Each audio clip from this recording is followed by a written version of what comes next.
all that new fencing for construction, or is that new security fencing? Like The when you're huge coming black south. fencing on the south side? I think it's construction, it's been there for a while. Oh, okay. We've been redoing the house side, and most of the scaffolding's come down at this point. I was worried that it was like security state overreaction. So It's just construction that has to be. And we're streaming on this one right now.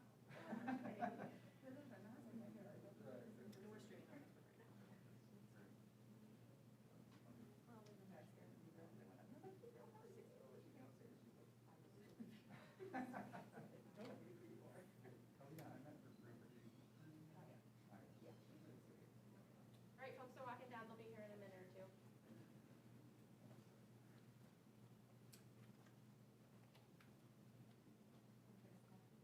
I know, I noticed. It's cute. I should really start that Twitter. That they see passenger. Just post pictures of yourself. Basically. Yeah. I need to make it worth it. Yeah, the new normal is a little more challenging.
Everybody has to be spaced to do.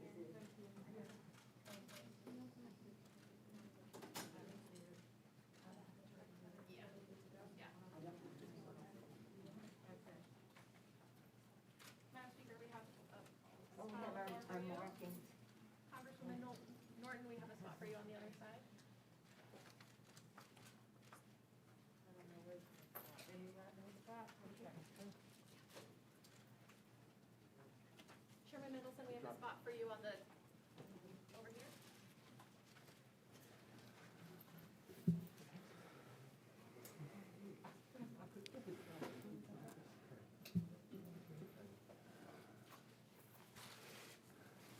Good morning.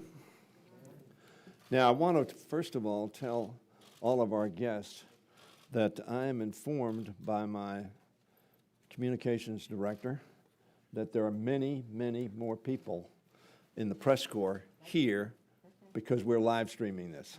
And they're participating through live streaming, and that's so we can socially distance. So I want to thank those of you who are here, those of you who are watching us, and thanking and welcoming the mayor, Madam Governor. Good to have you here. President of the Senate, Mr. Mendelson, otherwise known as President of the City Council. And, of course, I want to thank everybody for their participation. This has been an effort, as some of you know, long-standing. I am from Maryland. The Speaker is from Maryland.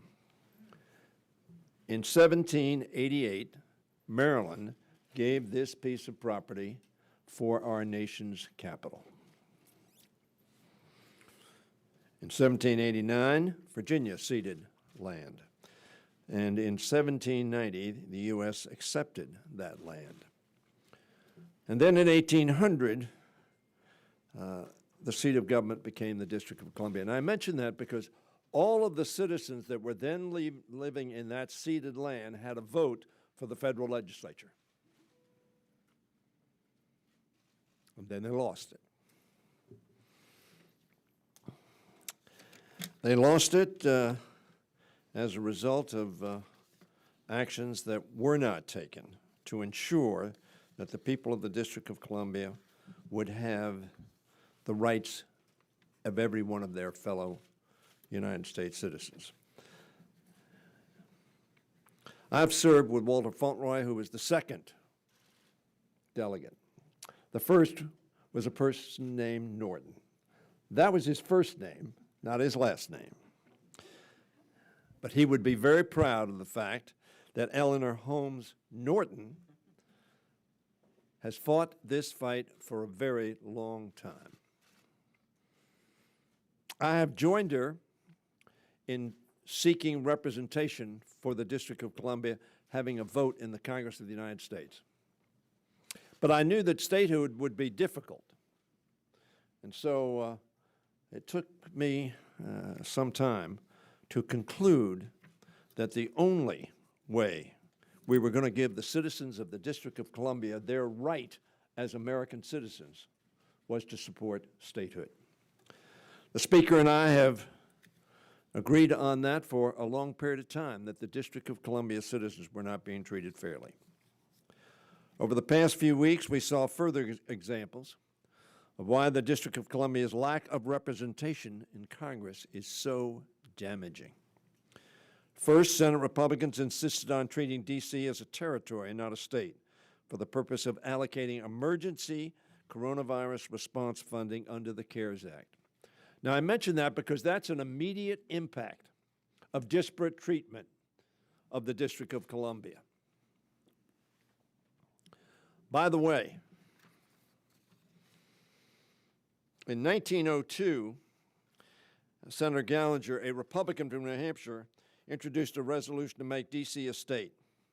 At that point in time, the District of Columbia was larger than 6 states in the Union. And in 1961, they received the vote for President of the United States and 3 Electoral College votes. They were then larger than 11 states in the Union. Now, the states have grown in population. The District of Columbia has as well, but it is larger than 2 states in the Union. Neither of those states, I haven't asked them personally, but I'm sure that when I asked them, do you want to be like the District of Columbia and not have a senator, 2 senators, and a member of the House because you're so small? What do you think the reaction would be, Eleanor? Hell no. That's why this action that we're taking on Friday, the 26th, is so very important. We're going to put this bill on the floor, Eleanor Holmes Norton's bill, that is co-sponsored by over 220 members of the House of Representatives.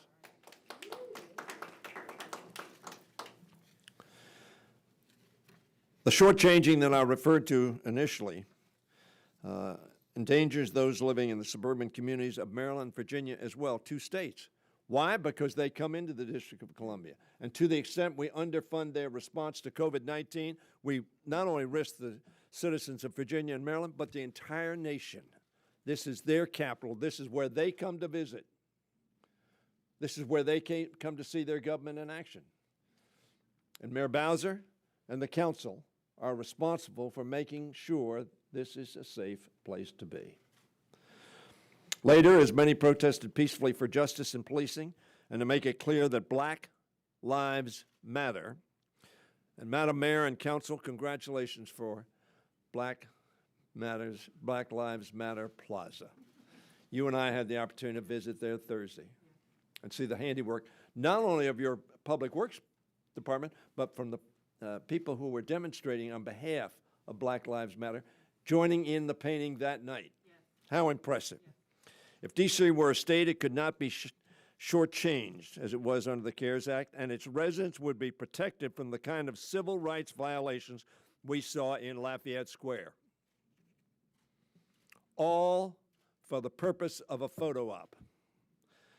This is not just an issue of local governance and fairness, it is a major civil rights issue as well. We must bring to an end to the disenfranchisement of 700,000 American citizens, more than Wyoming, more than Vermont, and very analogous to 2 other states. I have been a strong supporter, and I'm a strong supporter of D.C. statehood, because, as I said earlier, I have concluded that is the only way to recognize the citizens, the American citizens of the District of Columbia. We are the only nation, free nation in the world whose capital does not have voting members of their parliament. Today, I'm proud to announce, as I said a little earlier, I will be bringing this bill to the floor on Friday, June 26th for a vote.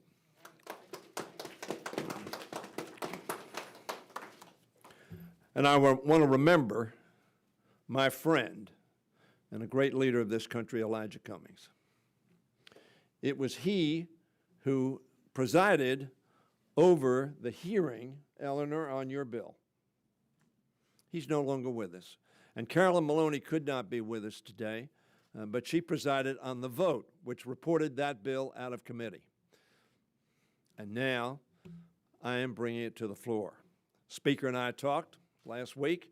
We both agreed this was an appropriate time to bring a bill forward to show respect for the citizens of the District of Columbia of whatever color, but also to show respect to a city who has a very large African-American population.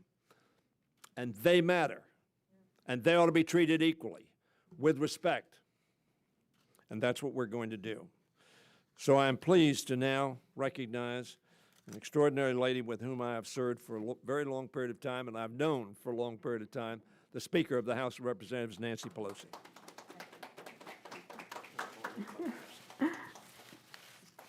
Thank you very much, Mr. Leader, for bringing us together this morning for this important occasion in American history. You began with the history of our country. I will proceed in that manner as well. Our Constitution begins with the beautiful preamble, "We the people," setting out our founders' vision of a government of, by, and for the people of the United States. Yet, for more than 2 centuries, the residents of Washington, D.C., the District of Columbia, have been denied their right to fully participate in their democracy. Instead, they have been dealt the injustice of paying taxes, proudly serving in uniform in great numbers, and contributing to the economic power of our nation while being denied the full enfranchisement, which is their right. And in recent days, we have seen a disturbing physical manifestation of that injustice when federal agents and out-of-state National Guard troops were deployed against peaceful protesters in the district without residents' approval. For these and other reasons spelled out very specifically by the distinguished House Democratic leader, Mr. Hoyer, I am pleased to join my colleague, the leader Hoyer, and Representative Eleanor Holmes Norton as we prepare to fight an historic injustice by passing legislation to finally grant the District of Columbia statehood. Congresswoman Eleanor Holmes Norton has been a patron saint of D.C. statehood since she came to Congress, and she has built an historic support for the statehood bill. About a few weeks ago we were gathered in the Capitol because it was the 100-year anniversary of the House of Representatives giving women the right, granting women the right to vote. This year, it was the 101. It was 101. This year, we'll observe the 100th anniversary of the completion of it, but that that bill began the process, 101 years. I mentioned that because that day we came together and honored Eleanor Holmes Norton for the leader that she has been for women's rights in our country, but also because of the vote that she does not have, that she must have, and that we are gathering to correct today. So in every way about the vote, historically, for women, for the District of Columbia, Eleanor Holmes Norton has been a guiding star to all of us. And from Washington, what an honor it is for us to welcome the very distinguished mayor, Muriel Bowser. She has made us all so very, very proud with her distinguished courage and eloquence about justice. And just when she speaks, she tells why the District of Columbia should be a state. We're pleased to welcome her always, Madam Mayor. Council President Mendelson, welcome to you as well. I look forward to your remarks. Senator, good to see you here as well. I just want to say this. This is personal for me. When I was born, my father was a member of Congress from Baltimore, Maryland. He was the chairman of the District of Columbia Appropriations Subcommittee, which in those days made him the unofficial mayor of Washington because of the authority that that committee had over the District of Columbia. He did not agree with that. He was a big proponent of home rule, so I like to say that statehood for the District of Columbia is in my DNA from my father. And that's why I take a personal interest in this as well as an official interest. This deprivation of statehood is unjust, unequal, undemocratic, and unacceptable. That is why next week, as Steny, distinguished leader, has said, H.R. 51, write that down, H.R. 51, Representative Eleanor Holmes Norton's Washington, D.C. Admission Act to admit the state of Washington, Douglas Commonwealth, into the Union, to use a full name. This will be historic. It will be an historic vote. Neither chamber of Congress has yet passed the statehood bill until next week, and we will continue our work to protect every American's right to be heard at the ballot box and on the floor of the House and of the Senate.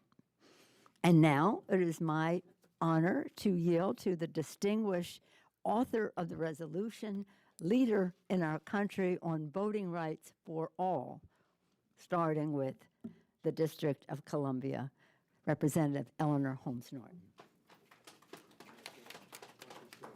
Over there, I'll go over here.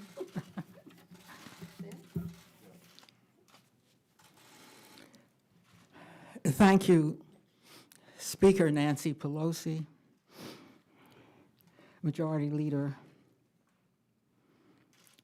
Steny Hoyer, our Mayor, Muriel Bowser, our Council Chair, whose titles are soon to be changed, and our Statehood Senator Paul Strauss, whose job it is to lobby for statehood for the District of Columbia. I very much appreciate the remarks of my two colleagues who have spoken. Each has been in the Congress somewhat longer than I,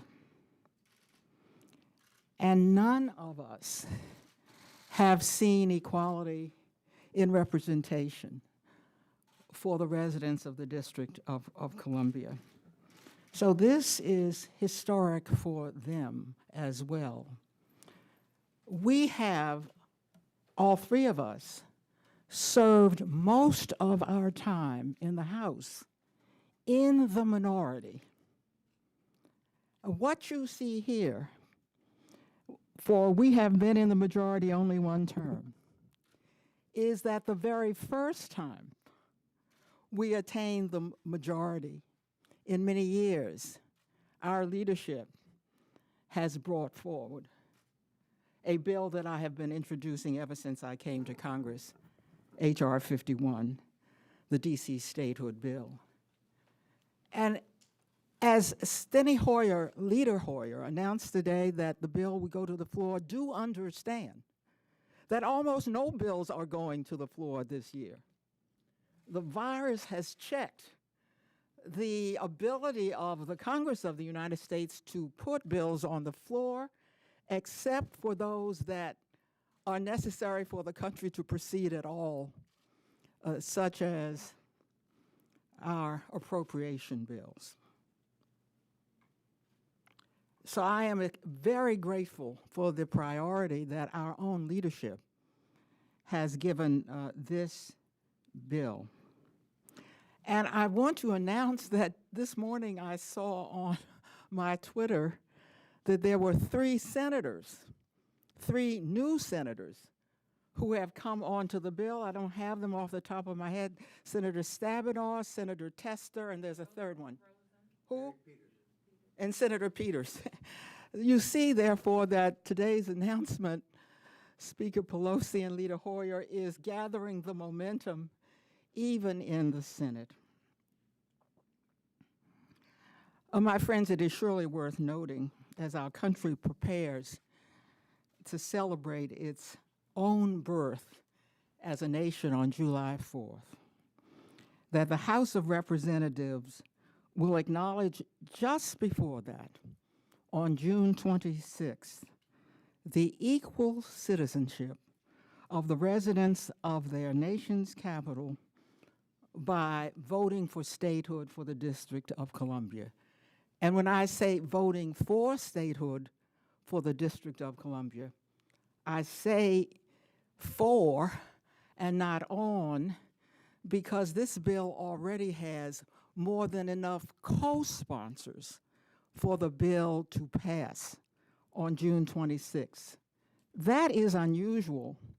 Most bills don't have so many co-sponsors. There are a few co-sponsors, and of course the leadership knows before the bill goes to the floor that the bill will pass.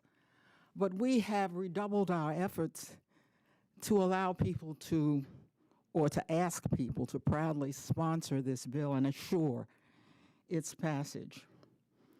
The significance, first and foremost, of this bill going to the floor is for the residents of the nation's capital who have worked for 219 years for this imprimatur, opening the path to all elements and the full meaning of citizenship.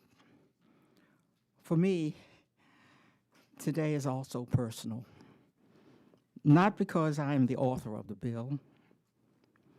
It is personal because 3 generations of my family have yet to attain the rights other Americans take for granted.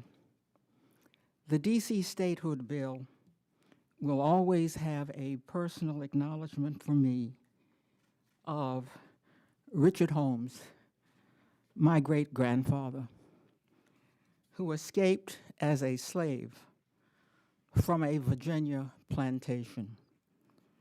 Richard Holmes made it as far as the District of Columbia, a walk to freedom, but not to equal citizenship.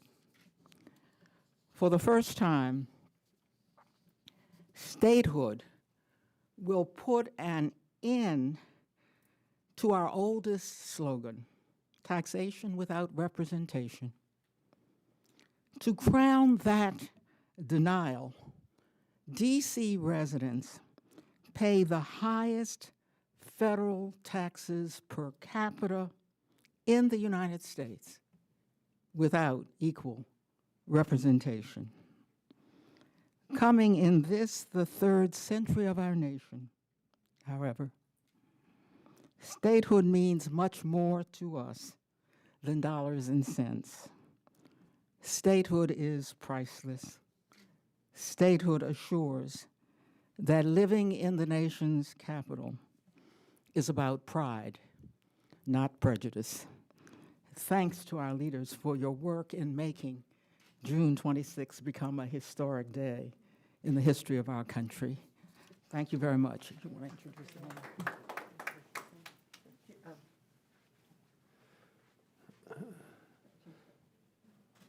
When she ran for mayor, I called her up. And there was a little bit of a controversy, and I don't involve myself in the politics of the District of Columbia. But I called her up and said, I want to be for you. I've watched you. I've heard you. You are a leader that the district needs. And she has made that so true. And we are so proud of the mayor of the state to be a Frederick Douglass, a son of Maryland, and George Washington, a son of Virginia. The mayor of the District of Columbia, Muriel Bowser.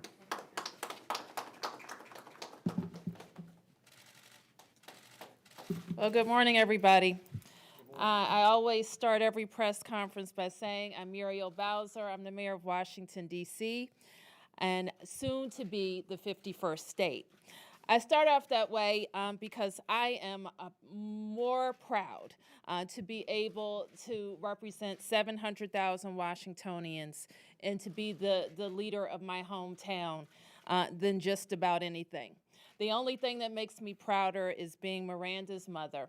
And I want her to grow up in a place where she can aspire to be the senator of the 51st state.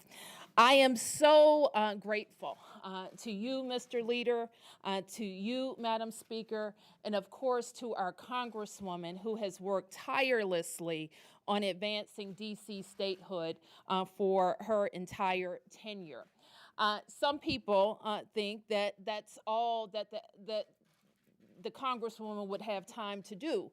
But she has also made sure that she has attracted jobs and development and focused on the things that makes life and the economy in Washington, D.C. hum. And she has done that with such extraordinary leadership. We are grateful to you, Congresswoman Eleanor Holmes Norton. And Mr. Leader, I also want to acknowledge that during this, over the last several years, as we have been advancing the Tennessee plan for Washington, D.C. statehood, your commitment and your endorsement of the Congresswoman's bill has meant so much to us. And we have been able to count now the residents of Maryland and Virginia and their delegations, the Democrats for sure, in support of D.C. statehood. And that has also helped advance this cause that we're on today. The Congresswoman has achieved so many co-sponsors for this bill, more than in the history of our fight for D.C. statehood. And the Democrats supporting us in the Senate means so much. I was so appreciative when Senator Stabenow called me over the weekend to tell me that she too was proud that Washington, D.C. was fighting back and that it was very clear to her the injustice being done in D.C. and that statehood was the only real cure to that injustice. We too are grateful to Congresswoman Maloney for advancing the vote and all of the members of Congress who came out in support to speak about the truth of Washington, D.C. I have had the privilege over the last 10 days to represent, I guess it's been 14 days now, to represent Washington, D.C. against what we as Americans know was happening in our city and that it wasn't right. It violated our principles of Americans being able to peacefully protest, and it violated our principles of local autonomy. And what Americans saw, people who never thought about Washington, D.C., or who was in charge or who was doing what, were calling and texting and saying what is happening is not right. There shouldn't be troops from other states in Washington, D.C. There shouldn't be federal forces advancing against Americans. And there very definitely shouldn't be soldiers stationed around our city waiting for the go to attack Americans in a local policing matter. So they knew now that our cause for statehood is certainly about making sure we have 2 voting senators to speak up for us, and making sure that our Congresswoman has a vote, and making sure that we have seats at the table when the governors and state legislatures are talking. But what they also saw was it's just a chick mayor from Washington, D.C. having to fight an army, and that the United States of America wanted to be with us. And so we know that statehood is the only way to ensure that we have full representation, that we have votes here in the United States of America, in the Capitol, but also to make sure that we're fully autonomous. And that is our birthright. And that is what this bill will ensure. So I couldn't be more grateful at a time, especially when this Congress is challenged with being able to meet and advance the important measures before us, that we are included in that we are a priority. And I have to say, Madam Speaker, who has been such a source of just strength for our entire nation, but also for us, to think that you would make the time to call me throughout the pandemic and during our response to these protests just demonstrates your commitment as the leader of so many people to fight for what's right in our country. We are grateful, and I know that we're going to hear from Council Chairman Phil Mendelson, but I think that I could say for our entire leadership in Washington, D.C., thank you for advancing this. This means everything to the people of Washington, D.C. The mayor has introduced him, but you know, I was president of the Maryland Senate a long, long time ago. And I suppose, Phil, you would be the president of the District of Columbia Senate, or the New States Senate. Ladies and gentlemen, the president of the Washington, D.C. City Council, Phil Mendelson.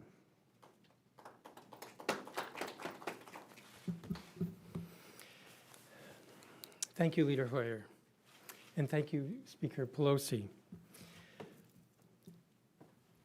In January of 2017, I went to Mexico City, the reason why I remark on that today is because I was invited to introduce myself and be a guest for a brief moment at their constitutional convention. When Mexico had its revolution in 1910, they set up a government, a new form of government that was modeled very much after our form of government, with a state capital which was a federal district that did not have representation in the national legislature. But a few years ago, maybe a half dozen years ago, the government of Mexico decided to change that structure and to give statehood to its federal district. And I was invited to speak very briefly at their constitutional convention, where they were hammering out what the Constitution for the new state of Mexico City would look like. Mexico could do it. In fact, every country in the free world has done it, except for the United States of America. Mayor Bowser spoke about how offensive it was, the militarization, if you will, of the district in the last several weeks by our president. What wasn't said, but which I want to remind everybody, was it was only a couple weeks ago where our president said on TV, on national TV, that Republicans would be crazy to give the district statehood because it would mean more Democrats in the Senate. And I mention that because this is about citizenship. This should not be about partisanship. The right to vote in the United States of America is not and should not be a partisan issue. Opponents grasp at any argument, and we've heard them over the years, that we have corruption. In fact, when we had the hearing before Representative Chairman Cummings, why not all the Republicans could talk about was corruption in the district government. If corruption was a litmus test, there would be no state in the Union. And we've taken care of our mess. Other arguments that we're too small or too urban. It actually reminds me of what I heard years ago about we suffer from the 3 twos, too liberal, too Democrat, too black. Those are not reasons to deny citizenship. Or that we're too reliant on the federal payment. Well, there was a federal payment back in the 1990s. There's hardly a federal payment today, less than $100 million, less than 1% of our budget. We're not reliant on a federal payment. We're entitled to full citizenship.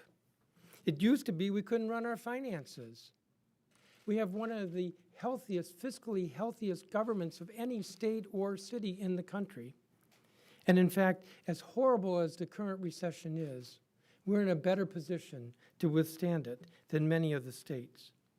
We run our finances very well. It's not a reason to deny us citizenship. So perhaps it's that the Founding Fathers intended it to be this way, because I've heard that argument. So I looked at the Federalist Papers. They're not an easy read. And I kind of read and read and read, and I kept trying to find that discourse, that long discourse about how the Founding Fathers intended that the citizens of the District of Columbia should not have a vote in the national legislature. And I can't find that language. I can't find that discussion. I think it was an oversight. As Leader Hoyer mentioned, we are larger than several states, but size shouldn't be a factor either. H.R. 51 corrects an injustice. H.R. 51 is about ensuring that the citizens of the District of Columbia, citizens who are citizens of the United States of America, have the same rights and same privileges enjoyed by every American in the other 50 states. Again, I want to thank Leader Hoyer. I want to thank Speaker Pelosi. I want to thank our warrior on the Hill, Eleanor Holmes Norton. Thank you all. Thank you very much. May I present you with something? Sure. This is Want me to- a flag. We honor our flag, and we just did yesterday on Sunday on Flag Day. This one contains 51 stars, and it is perfect. Thank you so very much. And by our actions on the 26th, we will move forward to putting that 51st star on this flag. Any questions? Yes. Hi, Sophie Kaplan with the Washington Times. I was wondering, since the protest, since the injustice you call in the CARES Act, have you spoken with people who previously opposed statehood, and have they changed their mind? What kind of conversations are you having with other members of the I have not had that, but obviously, as Eleanor Holmes Norton and others have observed, it obviously had a, whether it's the scheduling of this bill or whatever, we've had 3 senators who have added their names to the bill. That puts 40 senators. I'm sure we'll have a lot more than that. And I would hope and would echo President of the Council Mendelson's words, this is not about politics. If it is, we demean our democracy. If the criteria is whether you're a Democrat or Republican, should we exclude all the blue states, as the President would refer to them, from voting in the Congress of the United States? Was that a litmus test? I understand there have been politics throughout the years on states coming into the Union. But the fact of the matter, this is about who we are as a country. Do we believe in one man, one vote? One woman, one vote? Do we believe in equal representation? Was the Boston Tea Party message forgotten over the years? That we cannot be taxed without representation? That may not be the phrase when we become a state, but it is a phrase that is powerful and meaningful and was at the start of our country. That we did not want a government that took our money but did not allow us a say in how that money was spent. So I am hopeful that the answer to your question will be, there will be many who will repair to the 51st star. And they will do it certainly in the House, where we will pass this bill on the 26th, but also in the Senate. I hope that Senator McConnell cares enough about our democracy to allow a vote on this bill in the United States Senate. Not just to pigeonhole it, not just to say to 700,000 people, we don't respect you enough to even give you a vote in the United States Senate in which you do not have a vote. So I'm hopeful that we will move this forward, not only through the House of Representatives, but also the United States Senate. Thank you, sir. I wanted to ask you what your thoughts are on retrocession or possibly giving D.C. residents the right to vote in Maryland. Well, you know, there was a congressman from Virginia, his name is Paris, who suggested that. There were some bills, by the way, and I unfortunately didn't bring with me. It was a great quote in a bill that was considered many years ago about doing exactly that in the 19th century. And a gentleman got up and said that he was thinking of voting for that because they would have a vote. And when I was confronted with that many, many years ago, in the 80s, I guess Paris suggested that again, I said, look, the citizens of Washington, D.C. want their own vote, not a vote of some other state, but their vote, their views being expressed, not Maryland's views, their views being expressed. And that's, so I reject that out of hand, as I did in the late 80s. I thought that was not an idea which would serve the voters of the people, not just the voters, the people of the District of Columbia, or our country's premise of each entity being sovereign within a United States of America. There's no reason why Wyoming, that has about 25–30% less people than the District of Columbia, would have 2 United States senators, and the 700,000 people, forget about the District of Columbia, and the 700,000 American citizens would be without representation in the United States Senate. Or, and I want to say this, there is nobody who does a more effective job than Eleanor Holmes Norton on behalf of her jurisdiction. And she does that without a vote. Now, she has a vote in committee, and she has a vote in the Committee of the Whole, which, by the way, I worked with her to get when I was Majority Leader in '07, and the Republicans, when they took over in 2010, took it away. And when I became Majority Leader again, we gave it back. But that ought not to be the case, that it depends upon whether Democrats or Republicans are in charge. Politics, as President Mendelson mentioned, is not the issue. It is democracy that's the issue. Next. Over here, sir. For Mayor Bowser, if you could come to the microphone, please. Come on.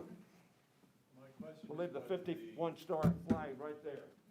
My question is whether the increased momentum of the Black Lives Matter movement has now improved the prospects for D.C. statehood. What are your thoughts on the connection? Well, certainly race and the status of Washington, D.C. have been long connected. I think you also heard Phil mention that we are too Democratic, too Black, too liberal, to this, to that. And so I think that confronting the issue of race in the DC statehood movement has always been a part of our discussion. I think what's also critical in the Black Lives Matter movement is that policymakers, especially in the position, and I know that the Democrats have advanced the bill here on policing and policing reform, and having experienced people in the Senate voting for us on those issues will represent Washington, D.C., which will be a critical part of that discussion. Okay, can I just add to what the mayor said?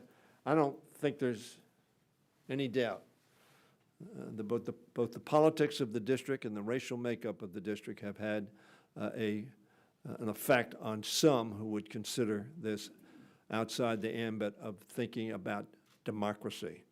and the equality of each and every one of our citizens, irrespective of artificial distinctions, which are real distinctions, but not relevant to whether or not somebody is voting and is a full citizen of our country. Next question. Sure. I also have a question for Mayor Bowser, if I can. Sure. You touched on this a little bit earlier, but how important do you think the events of the last 2 weeks were for galvanizing and educating people in the rest of the country about the limits of DC's own ability to self-govern? I think it's been hugely important. I remarked to one of my team this morning that I've been invited to speak at a number of places and to different audiences that we would not have been able to pay for advertising in. So we have definitely increased the reach. For example, I did the Late Late Show, where this comedian from England had the most wonderful questions and the most wonderful discussions about DC statehood with me. And I think he represented a lot of people. I posed a question to him. I said, do you know our congresswoman does not have a vote in the United States Congress? And he goes, no, I only learned that 2 days ago. And so that, to me, is a lot of Americans are in that place, and they don't like it. But that's what we knew. That's what our polling suggested, that when Americans know the issue of D.C. statehood, they support D.C. statehood. I also had an interview with Lil Wayne. That wouldn't have happened 2 weeks ago. But he has millions of followers, young people who are about justice and about doing something. And they want to reach out with various channels with people like us. And it's a big lesson, not just for DC statehood, but the conversation that we're having around police reform is that we have to go to our voters and the people that we represent in all different places around where they are. So that's a long answer to your question, but certainly we have been able to be in a lot of different platforms talking about the injustice of DC statehood and all of the things that the federal government can do to us in the current state. All of these things will be corrected with statehood, but even in advance of that, our Congresswoman has advanced bills, and I think some of them may be a part of the legislation, the various pieces that we are considering to make sure that the mayor of the District of Columbia has control of the DC National Guard, which is now a federal guard. This part of our home rule charter that allows the president to federalize our police force with some hurdles, but not huge ones, also needs to be addressed, and we're going to work on that. And finally, I know the Congresswoman has advanced a bill that would change our titles.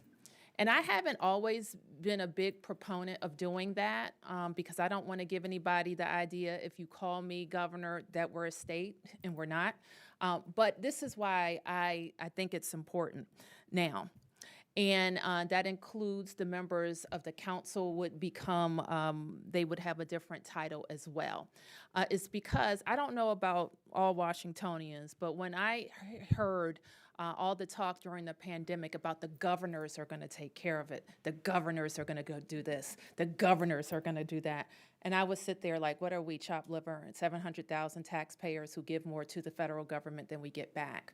And that made a difference. We had to fight, my team, to make sure that on all of these calls where some of these decisions were being hashed out and made that were for the governors, that we got on those calls so that we would be in those discussions. So I fully support the measures that Congresswoman Norton is moving forward in advance of statehood, but statehood fixes it all, and now the American people have a clear idea of what can happen without it. We're going to end, but I hope that every member of the Congress of the United States and every member of the United States Senate thinks to themselves, I've got a son or a daughter, or an aunt or an uncle or a neighbor, and they're asked to come to work in Washington, D.C. And if they move to the Washington, D.C. proper, they will be disenfranchised. They will be less equal citizens What kind of a concept is that? That if I move to my nation's capital, I will be less of a citizen in America. I hope all of my colleagues think of that when they vote on this bill on the 26th and when it goes to the United States Senate. This is the right thing to do for our country, for what we believe in, for our Constitution, for our Declaration. All of us are created equal. 51 will take a step towards a more perfect union. Thank you. All right.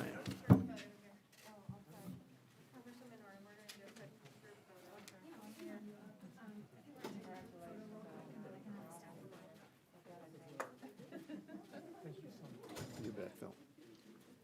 Can we take a quick photo? We can. Okay. You're right there in the middle. Right over here in the middle. Okay, now right off down here to the side. Docs of the cameras can get it as well. You get it? Right over here. Anyone else? All right. Thank you all for being here. Thank you. Senator.